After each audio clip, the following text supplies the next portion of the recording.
I would like to share a really powerful GeoNodes setup that I use all the time. Remember to listen to the theory part. It might be boring a tiny bit, but you'll get a ton of knowledge from there, and it might help you with finding solutions to your projects.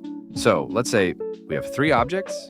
Each of these has its index value, starting from 0. We can use this index value to do anything we want. Imagine that we have an x value and we subtract the index from it. As each object has a different index, the result will vary also.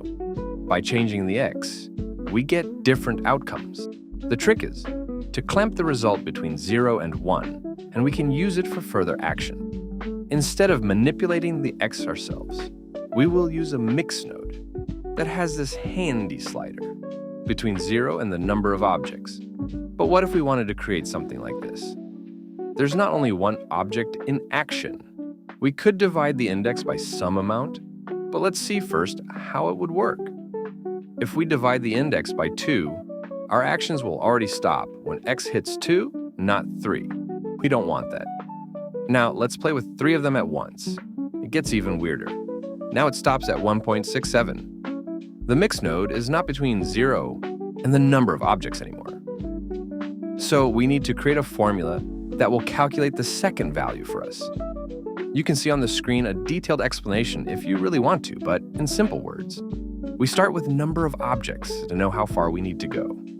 We subtract 1 because the first object starts right away.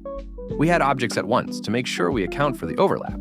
Without it, the scaling wouldn't reach all the objects properly. Finally, we divide by objects at once to spread the scaling across all objects and make sure everything overlaps smoothly. Enough theory. Actually, practice will be much simpler. I'll create a cube and add a new GeoNodes modifier. Let's create something really simple. Take a mesh line node and instance some cubes on it. Now, we will create the simpler version. Add mix node and domain size. Connect instances to geometry and change the type from mesh to instances. Let's play with the scale of the cube, so add scale instances node. Add math node and index node, and subtract indexes from the mix node. Add 2 float curve nodes. The first one will clamp the value, and the second will allow us to change the animation behavior. As we connect the result to the scale, we can see cubes appearing by just dragging this slider here.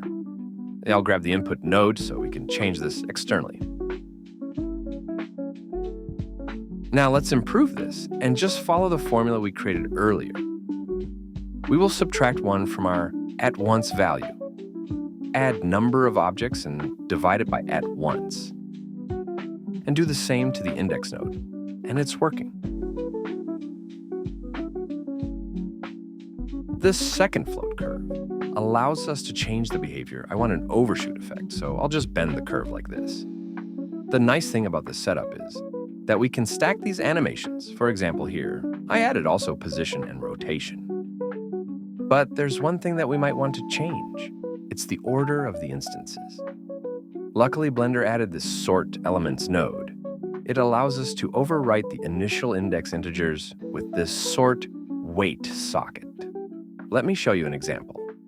I'll add an empty object to the scene and drag it into our geometry nodes.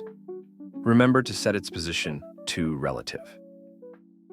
Now, we will check the distance between cubes and this object. So let's set vector math to distance and plug both of these here and the result into the sort weight. Now, as we move the object, the indexes will be overwritten, allowing us to start the animation from whatever point you like. Please remember that you can use any attributes you like for the sort elements node. Just have some fun.